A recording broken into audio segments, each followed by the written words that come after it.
Hello, welcome to another episode of What Nobody Told Me After 65. Today I'm going to talk to you about a specific type of housing for seniors. This is called Section 202 Supportive Housing.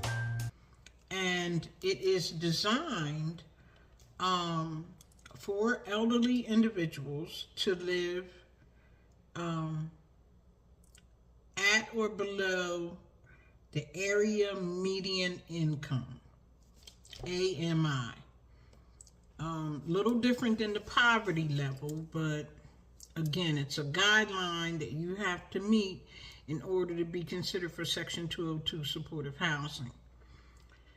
I'm going to give you the definition for it. I'm going to tell you how to go on the locator and find out if there are any in your area.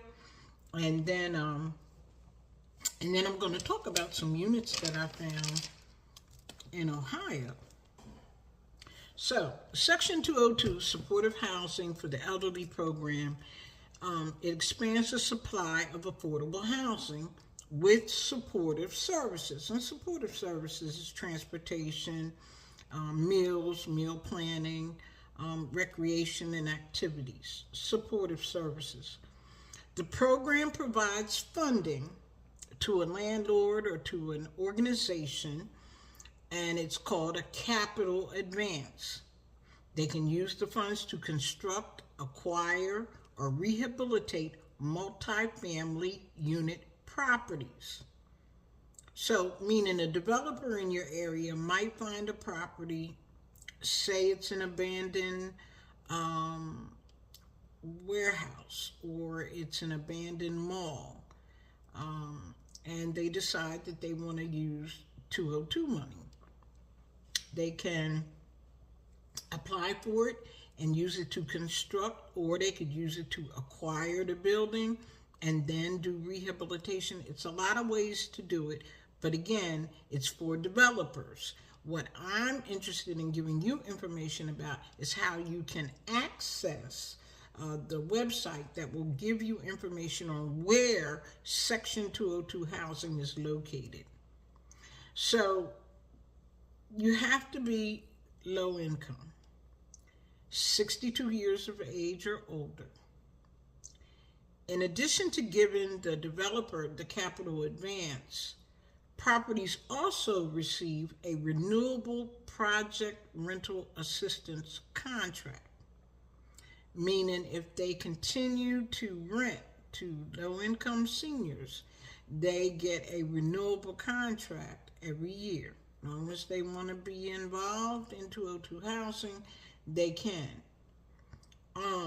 This rental assistance contract covers the additional portion of rent that the renter, the elderly renter, is not able to pay. Again, this usually includes a service coordinator, like a lifestyles coordinator at my building.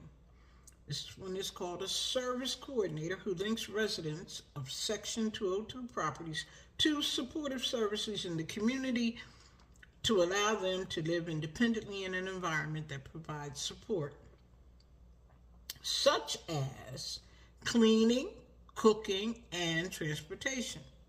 Also, the developer owners can utilize up to $15 per unit every month to provide these supportive services. So, Section 202 supportive housing is a good thing. The problem is they're not easily and readily available.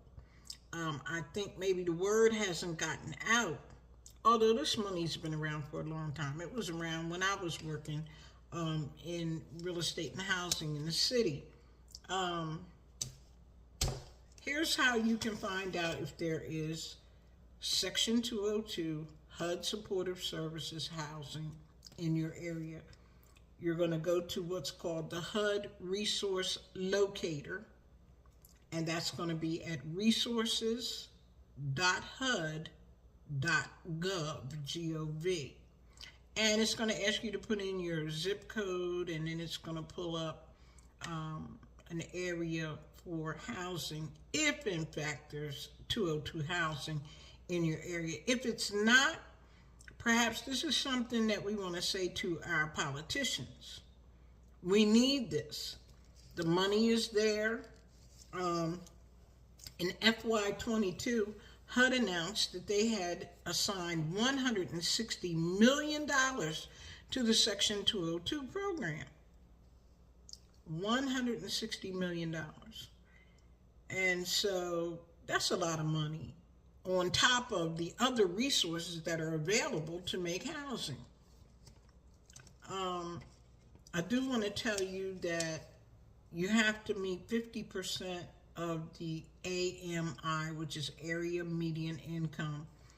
And I pulled up an example, Abilene, Texas, for 2023. If you're in Abilene, Texas area, one person, 50% of AMI is $25,650. You can't have more income than that for one person. However, if it were 80% of AMI, one person could make $41,000. When I was working in housing, we wrote our projects so that our program agreements so that our participants had to meet 80% of AMI. Because at 50%, we wouldn't have anybody, right? But the program itself is written, this 202 program is written so that you have to be at 50%. Not fair, but again, that's why we need to know who's in office, who we're putting in these offices, and we need them to do things that are supportive and that are good for us, seniors. So, while I was under the Section 202 Supportive Housing portal, I looked up organizations that are primarily doing 202 housing. And I found this place called National Church Residences. They are a group of developers, and the word church in there, I'm not sure if they're affiliated with a religion or it's just church. They are a group of developers. All they do is utilize 202 money in their properties. And they are very prevalent in the Ohio Valley, Columbus specifically.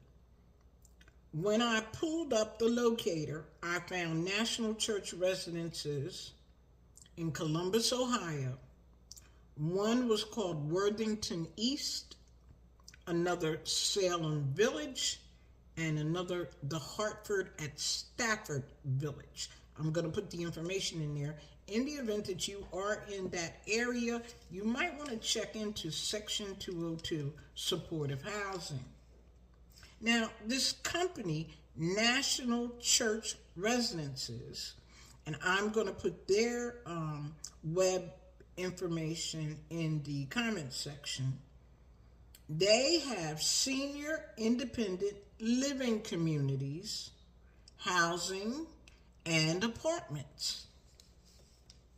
They offer wellness programs, scheduled transportation for trips and appointments, weekly housekeeping, washer and dryer in every unit, maintenance services for both in and out, urgent response in case of an emergency, and dining services. Now, I don't know much about these folks. I just found them today. I will do a follow-up video so I can give you more information. But right now, they have, most of their properties are in Ohio. But I found one in Bradenton, Florida, called Water's Edge at Bradenton. That's Bradenton, Bradenton, Florida. I'm going to check it out. I suggest you do too if you're in the Florida area. And then here was another one that was listed on this National church residences in Westerville, Ohio. It's called Enniswood Village. Enniswood Village. Again, I'm going to put some information there for you to check it out if you're in the Ohio area. I've not ever heard of this organization before. Again, during my research, I find things all the time that I haven't heard of. Doesn't mean that it's not legitimate or isn't a good program. I just don't know anything about them. But I'm going to arm myself with information. I also came across something very interesting on the same website for these national church residences. They had information for and supportive housing for the formerly homeless. Wow. Again, it's located in Columbus, Ohio. They had 7 properties as well as contracted properties, meaning they had a contract with a apartment complex where so many of their units would be held for people who were chronically homeless. I want to look into that. That's an excellent idea, because the truth be told, most of us are only a paycheck or a check from the government away from perhaps being in that situation. So, Section 202 supportive housing. I don't know if it'll work for you, but we're looking for solutions. We're looking for things. One of the viewers and I had suggested, and this was a pretty good housing idea, that if the government would buy abandoned malls, hotels, or grocery stores and convert them into senior housing, where seniors would pay nominal rent, and they could partner with the Small Business Administration, or ARP, in order to train the people who would run it. The problem with young people running senior housing, they don't know the things that we encounter. They don't understand how we think. You know, a young person is quick, they don't want to listen, and that causes conflict. But if we if we stock these senior housing with seniors on the front desk, seniors who answer the phone, seniors who run the life coordinator programs, it would be so much better because they understand us. We are one and the same. For the people who would work there, they'd get a break in their rent, or maybe work there and live for free. I don't know, something to be looked into.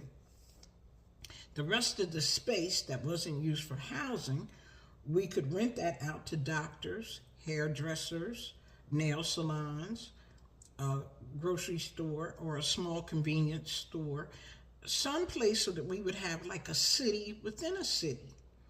And it would be run by seniors, and the people who were renting the extra space would help pay for the upkeep and maintenance to keep our community going. It's a flash in the pan. I haven't thought it all out, but I thought I'd put it out there because we need to do something, you know, and doing something is better than doing nothing at all. I hope something that I've given you here today has been helpful.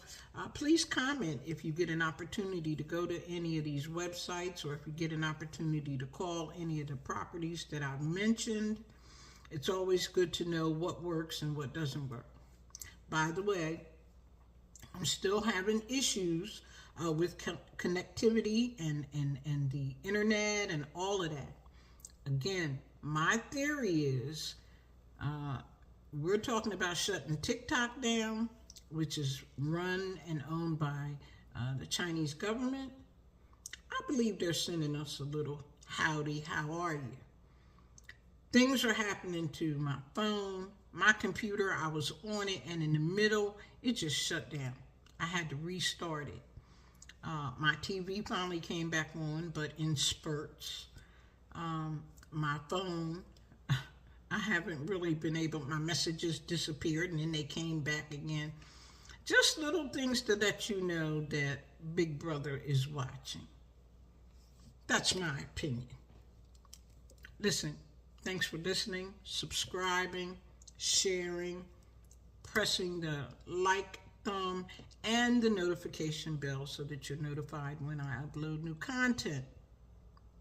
Thank you so much for your support. It's been wonderful. I just want to say that you have to watch the video all the way through. Okay? And comment. Let's have a conversation.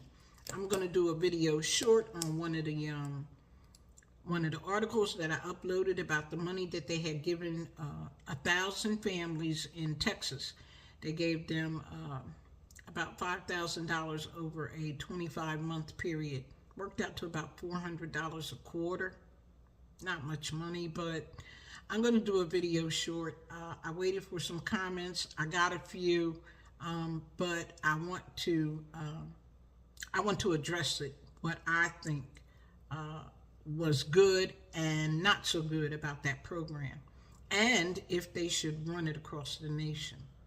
Well, thanks for listening, and remember, you don't know what you don't know.